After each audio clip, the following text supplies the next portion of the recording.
If you sleep like that, one thing that'll happen to you is, your sleep quota, if you're sleeping for 8 hours, it'll simply drop to 3 to 4 hours just straight away. Just lie down for 12 minutes and do it, till the last moment, till you fall asleep.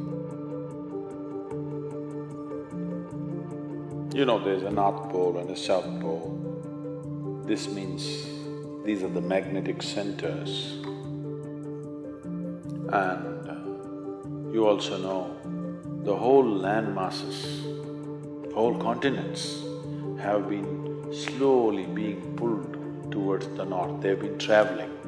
Why the Himalayas is the… whatever we're seeing, the Himalayan mountain ranges, that Manasarovar, you will find seashells in Manasarovar because at some point it was at mean sea level. Today, it is at 15,600 feet. So what transported this lake bed, which was at sea level, to this place is the whole Indian subcontinent is crashing into the Central Asian plate. And this is why the Himalayan mountains are still continuing to grow. It's just piling up, it's just a crash. Every year, India is losing about 1.23 centimeters or so. I'm not perfect on the number, somewhere in that range. Every year, India is losing about 1.23 centimeters or something because it's crashing into the Himalayan range and it's piling up. Because the magnetic pull of the North Pole is slowly pulling all the land masses upward. So such a huge magnetic pull where the continents are moving up, that kind of magnetic pull is constantly in enforcement across the globe. Suppose you had a little bit of anemia, if you went to your doctor, what does he prescribe for you? So it seems to be like it's an important ingredient of your blood, yes? So if iron is floating around in your blood, and if I put a very powerful magnet to the top of your head, it is possible that slowly blood may start moving in that direction, isn't it? Let's say if it's a very, very powerful magnet, it may start slowly pulling it up because there is elements of iron in the blood.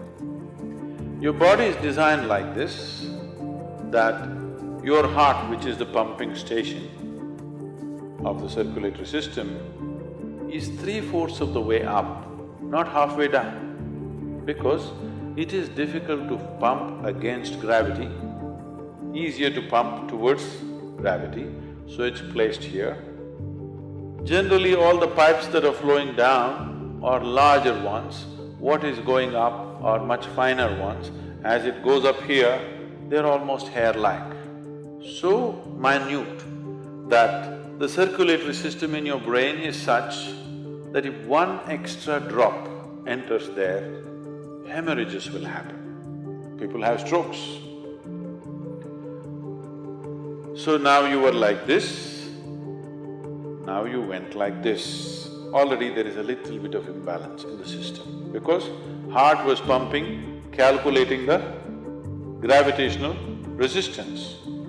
Now suddenly there's no gravitational resistance, you became like this, and now you put your head towards the north. Slowly, it gets pulled towards your brain. So one thing that could happen to you is you could have disturbed sleep.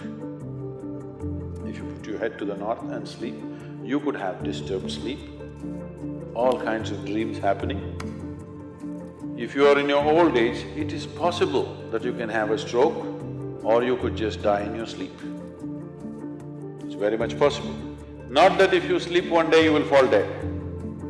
Every day, if your bed is arranged that way, that every day you're sleeping, put your head to the north, you are asking for trouble. Some kind of trouble, we do not know what kind of trouble you will get, that depends on the strength of your system. If it is weak, very weak, you may fall dead, or you may get a stroke, or you may just get disturbed sleep, you may just have nightmares, or during the day you act funny. So many things will happen because excess circulation is happening in the brain when it should not be happening, simply because you put your head to the north. So in case you go to South America, then you should not put your head to the south. If you went to Australia, you should not put your head to the south. You can put it to the north, out there. In the northern hemisphere, you do not put your head to the north. East is best, northeast is okay, west is all right, south if you must, north, no. Tonight before you go to bed, spend at least 12-15 minutes reminding yourself, you're neither this body nor this mind. Just lie down and just remind yourself, this body is not really you. Do you know, if you live for about 60 years, on an average, most human beings are eating anywhere between 1100 to 1400 tons of food. So that means even what you think is my body is not this, it's changing every day. New input is happening and old things are going away. So 1400 tons, you don't carry that much of weight right now. So obviously, what you have as a body right now is just a transient amount of food and soil, isn't it? So what you think is mine also is not it is just all the time changing. So at least try this much. What is my body is not me. What I think is my mind is not me. It is mine right now for use, but it's not really me. Just, if you're not able to do it, just link it to your breath. Inhalation, I'm not the body. Exhalation, I'm not even the mind. Just lie down for 12 minutes and do it, till the last moment, till you fall asleep. This is something you must notice.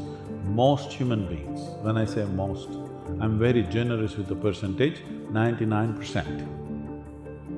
99% of the human beings never notice that moment when they're slipping from wakefulness to sleep. They will simply go off like that. If they're alert, they cannot sleep. But there is a way to sleep in an alert manner. If you sleep like that, one thing that'll happen to you is, your sleep quota, if you're sleeping for 8 hours, it'll simply drop to 3 to 4 hours just straight away. Now that moment when you're passing from wakefulness to sleep, if you can still be conscious that I'm not the body and I'm not the mind, believe me, something remarkable will happen. So, why does one person need, well, by prescription these days, 8 hours, isn't it? And why another person can do with half of that? See, one thing is, as we already went through, the very physical body that you carry is just the food that you've eaten, isn't it? But if you eat right and do certain things with your body, you see very effortlessly, within 3 to 4 weeks, you can drop your sleep quota anywhere between 2 to 3 hours.